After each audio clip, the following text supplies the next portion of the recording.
我從來都唔夠膽諗，住喺珠海竟然半個鐘可以直達深圳嘅前海，1個鐘可以實現港珠新一體化。產權面積88個平方，竟然可以做到咁樣大嘅客廳俾到你，而且仲送咗一個10幾個平方嘅露台啊！喺呢度足不出戶就可以攞到你嘅快遞同埋外賣，咁樣嘅樓啊，竟然單價2萬就可以輕鬆上車啦，仲可以望到新加坡同款嘅雙怡機場下層式園林，仲有梵高嘅冇邊際星空泳池啊！而且呢個小區仲自帶咗文園嘅書包房俾到你，融紅嘅幼稚園都係你屋企樓下就可以去得到啦。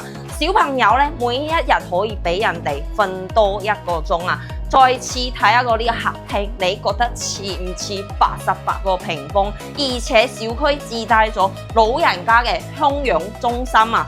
半個鐘可以直達深圳前海，1個鐘去到廣州啊！真係非常之方便。就咁樣嘅珠海首個第4代住宅，你確定唔過嚟睇下咩？